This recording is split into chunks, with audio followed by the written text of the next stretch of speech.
시청자 여러분 안녕하십니까? 헬로티비 뉴스입니다.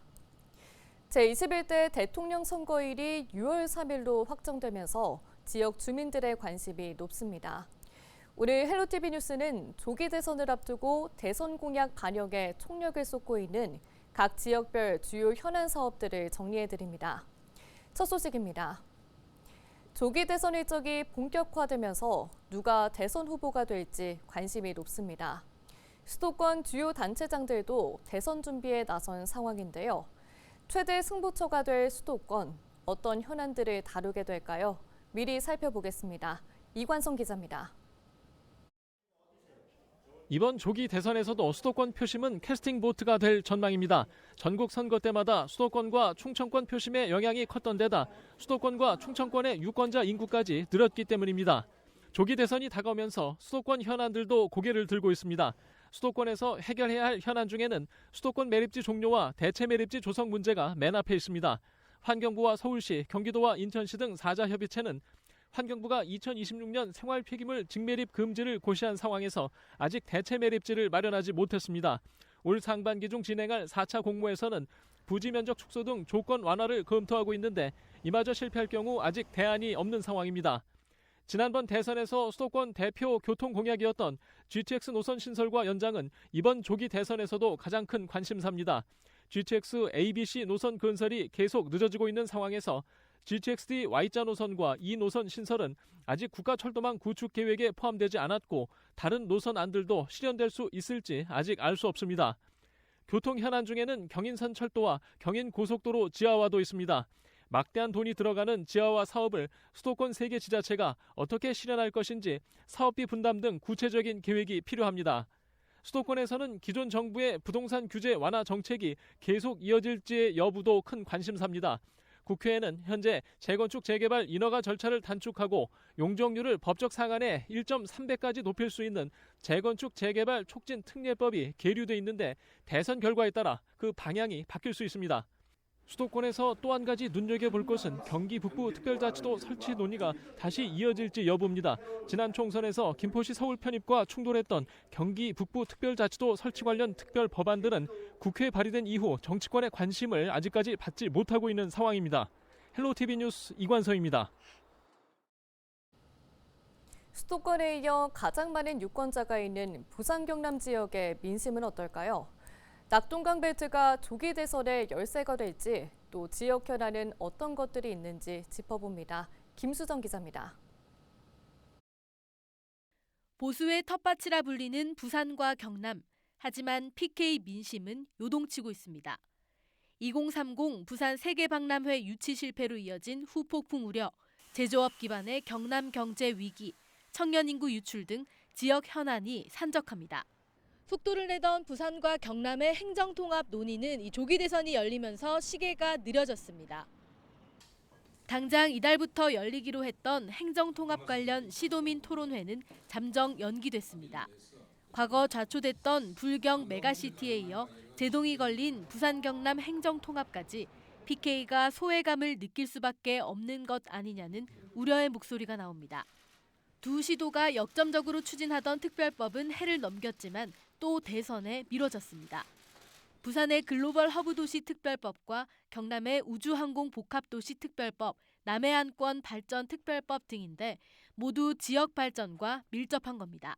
민생과 관련해서 여러 가지 정책들을 정말 피부에 와닿는 정책이 필요한 것 같고요.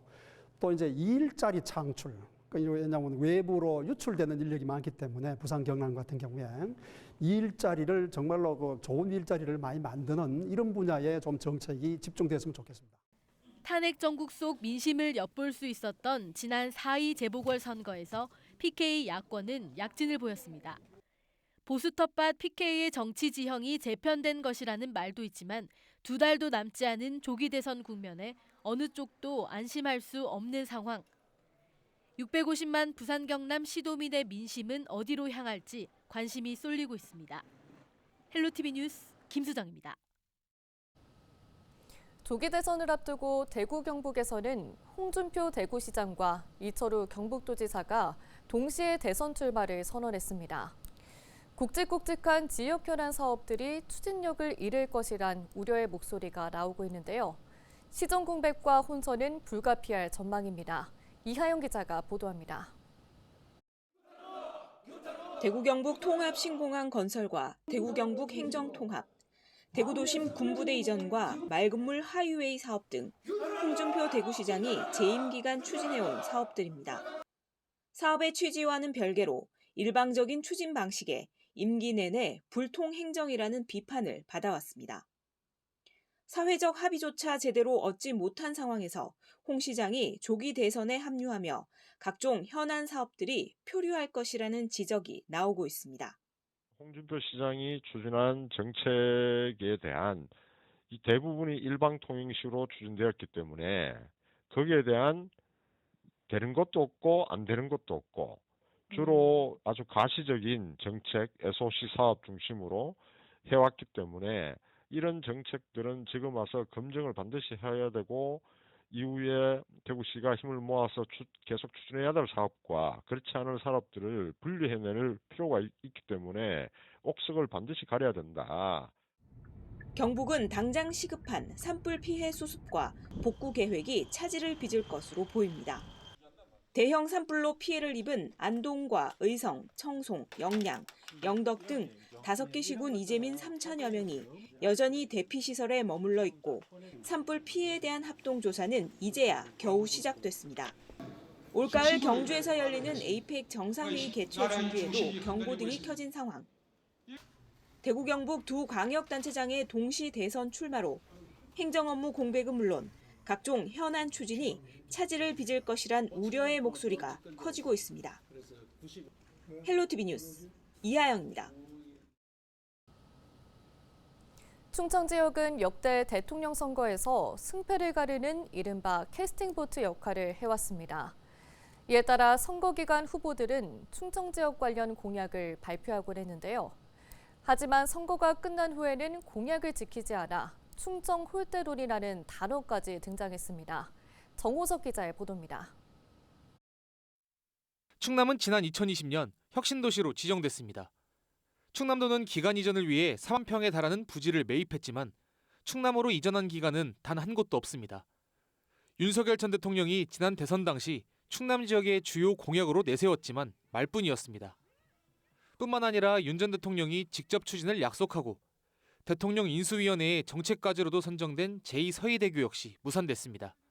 이 서해대교가 전액 국비 사업으로 독자 사업으로 이렇게 투자가 되는 걸로 알고 있었는데 이 느닷없이 광명과 민자고속도로로 편입을 시켰고 그마저도 지난해 KDI에서 민자 적격성 조사에서 탈락됐습니다. 그래서 뿐만 아니라 탄핵 정국으로 충남 지역의 많은 주요 현안이 정체 중입니다.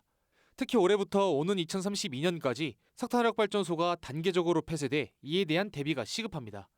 충남 지역 국회의원들이 지원특별법을 대표 발의했지만 속도를 내지 못하고 있습니다. 충남과 대전, 세종 지역 국회의원으로 구성된 충대세 포럼은 조기 대선에서 충청권 공약이 포함되도록 주요 현안을 점검하고 있습니다. 과연 이번 대선이 끝난 후에는 충청 홀대론이 사라질 수 있을지 충청권 주민들의 관심이 쏠립니다. 헬로티비 뉴스 정호석입니다. 강원특별자치도가 어느덧 출범 3년차를 맞았습니다. 규제 완화를 통한 지역 발전이라는 출범전 기대는 여전히 미미한 실정인데요. 대선을 앞둔 강원 지역 이슈는 전소영 기자가 정리했습니다. 국내 대표 안보 관광지인 화천 평화의 댐으로 향하는 길. 이제는 별도의 검문 없이 차량이 자유롭게 오갑니다. 한때 출입을 통제하던 검문 초소는 텅 비었습니다. 지난달 민간인 통제선이 북상하면서 화천의 한목령길 구간이 검문 대상에서 해제됐습니다. 강원특별자치도법에 따른 특례 적용으로 군사규제가 완화된 첫 사례입니다. 화천과 철원 일대 축구장 1,800여 개 규모의 면적이 군사규제에서 벗어나게 됐습니다. 여러 가지 편의시설도 설치가 가능해져서 관광 이런 것에 아주 활성화 효과가 기대가 됩니다. 출범 3년차에 접어든 강원특별자치도. 가시적 성과가 하나둘 나타나고 있지만 주민들이 느끼는 실질적인 변화는 여전히 부족합니다. 그런 건 없고요. 손님들도 없고 그쪽으로 다 가까운 쪽으로 가니까. 기대 중인 거는 뭐 단지 그 이제 병화댐 가는 거 그 길이 조금 짧아졌다 뿐이죠. 근데 뭐 그쪽에서 뭐 특별하게 달라진 건 없을 거예요. 강원도는 이런 한계를 넘어서기 위해 특별법 3차 개정안을 추진하고 있습니다. 핵심은 산림, 환경, 군사, 농업 등 4대 분야에 대한 특례 확대입니다. 개정안에는 국제학교 설립, 강원과학기술원 신설, 댐 주변 지역 활성화 방안 등이 담겼습니다. 특히 도는 대선 전국을 전략적으로 활용해 답보 상태였던 개정안을 공약화하고 국회 통과를 이끌어낸다는 구상입니다.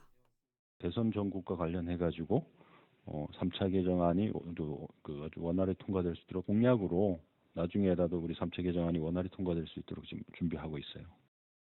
특별자치라는 이름에 걸맞은 특별한 변화를 도민들이 실감할 수 있을지 대선을 앞둔 강원도는 새로운 전환점에 서 있습니다. 헬로티비 뉴스 전소연입니다. 대선 때면 여야 후보들이 방문하는 호남 지역. 그동안 여러 대선 공약이 있었지만 정작 제대로 지켜진 게 없다는 불만이 높습니다. 지역에서는 호남 홀대론이 반복되고 있는데요.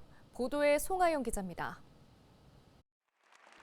윤석열 전 대통령은 15대 정책과제, 30개 세부 사업으로 전남 지역 현안 해결을 약속했습니다.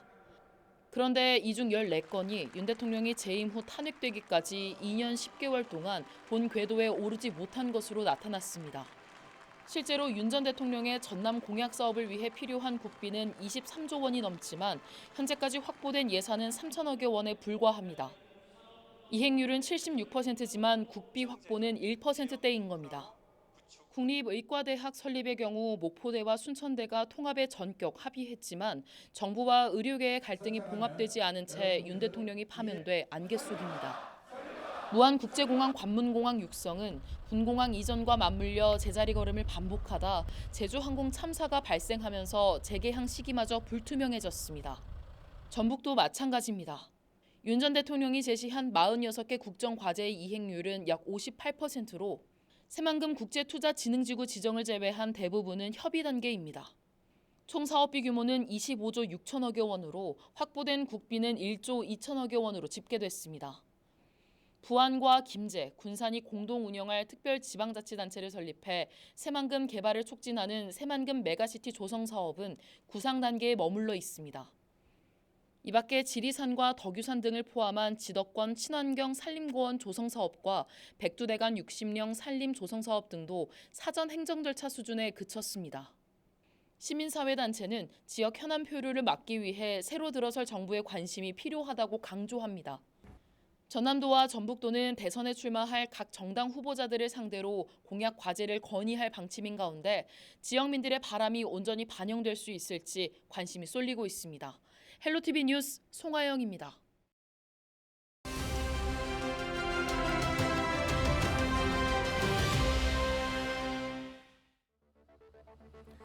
윤석열 대통령 파면에 의한 대통령 선거일이 6월 3일로 확정됐죠.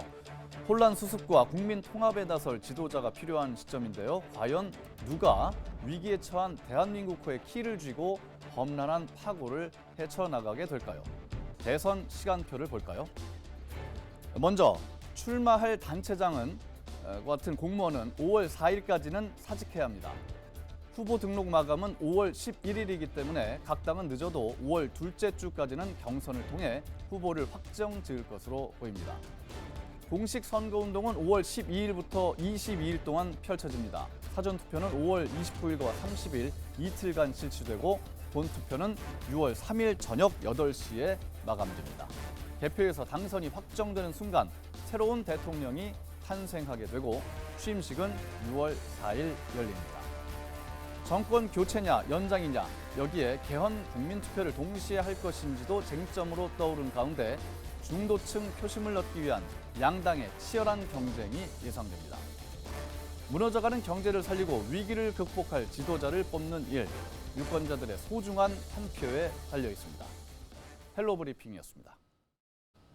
뉴스 마칩니다. 고맙습니다.